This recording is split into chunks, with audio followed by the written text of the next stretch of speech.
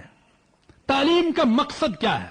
بنیادی چیز یہ ہے، یہ اہم کردار ادا کرتی ہے کہ تعلیم کا مقصد کیا ہے.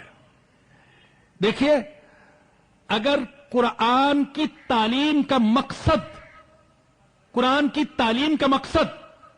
پر اعتراض ہو، قرآن کی تعلیم کا مقصد روپیہ پیسہ کمانا ہو، قرآن کی تعلیم کا مقصد اب شہرت اور عزت ہو، ان کا مقصد بے وقوفوں پر اپنی بڑھائی جتلانا ہو، کہ نبی نے فرمایا کہ جس کا یہ مقصد ہوگا وہ جنشبو بھی نہیں سونگے گا. قرآن سیکھتا ہے لیکن مقصد صحیح نہیں ہے. قرآن سیکھتا ہے، حدیث سیکھتا ہے، نیت صحیح نہیں ہے، پروگرام صحیح نہیں ہے، تو اللہ کے نبی نے فرمایا کہ جنت میں تو کیا جائے گا، جنت کی خوشبو بھی نہیں سونگ سکے گا. اور اگر ایک شخص میڈیکل کے شعبے میں جاتا ہے یا سائنس کے شعبے میں یا کسی بھی، اور اس کی نیت یہ ہے میں اس شعبے میں تخصص اور کمال اسلام کی خدمت کروں، مسلمانوں کی خدمت کروں، اللہ کا نام دنیا میں بلند کروں، مسلمانوں کو تو نصارہ کا محتاج ہونے سے بچاؤں، سیکھنا اور اس کا ڈاکٹر بننا یہ عبادت ہے. وہ عبادت میں ہے جس کی نیت یہ ہے. بنیادی چیز وہ مقصد تعلیم ہے. جو اس نصاب تعلیم سے، اس نظام رائے سکھانا سرکار یاد جو ہے تعلیم مقصد صحیح سکول کا ہے، تو بٹھا دیا گیا وہ پیٹ کا بھرنا، کوئی اعلیٰ سے اعلیٰ ملازمت کا حاصل کرنا، اسلام کی خدمت، مسلمانوں کی خدمت، عالم اسلام کی خدمت، قرآن اور حدیث کی خدمت، یہ مقصد ذہنوں سے نکال دیا گیا. تو ہم قابل اعتراض سمجھتے ہیں وہ کالج و ماحول دین پر چل ایسے وہ بتاتے ہیں کہ کس کس وہاں اسلام کے شعائر کا مذاق بخاری دنیا خطاب سے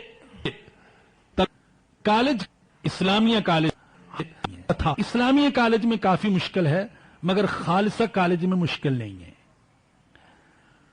تو ماحول ایسا بنا دیا گیا، پھر اس آزادانہ اختلاط، لڑکی اور اس سے کیا کیا قباحتیں جنم لے رہی ہیں. اس سے مجھ سے زیادہ ایک تیسری چیز جس کو ہم قابل اصلاح سمجھتے ہیں، استاد اہم کردار ادا کرتا ہے طلبہ کا ذہن بنانے میں اور ان کا کردار بنانے میں. حضرت مفتی شفیع صاحب رحمت اللہ علیہ نے بڑی پیاری بات فرمایا کہ اگر استاد ملحد اور بے دین ہے، وہ قرآن پڑھائے تو اپنے شاگردوں کو دین سے، قرآن سے دور کر دے گا، اور اگر استاد ذہنی اعتبار سے پکا مومن ہے، وہ تورات اور انجیل بھی پڑھائے تو قرآن کے قریب کر دے گا. یہ حقیقت ہے. استاد اثر انداز ہوتا ہے. آپ جانتے ہیں کہ وہاں اساتذہ کے انتخاب میں کوئی ایسی باریک بینی نہیں کی جاتی کہ استاد عقیدے کے اعتبار سے مضبوط، تسلب اس کے اندر پایا جاتا ہو. وہ کسی بھی مذہب کا ہو سکتا ہے لیکن اگر اسے اپنے اس فن میں کمال حاصل ہے تو وہ وہاں استاد لگ سکتا ہے. ان تین چیزوں کا اگر لحاظ کر لیا جائے تو کالج اور یونیورسٹی میں بھی دین کے خادم، دین کے مبلغ اور دین کے دائی پیدا ہو سکتے ہیں. ایک آخری سوال جو اٹھایا گیا وہ یہ کہ پاکستان میں سیکولر تعلیمی بورڈ کے آمد کے مقاصد کیا ہیں؟ ہاں،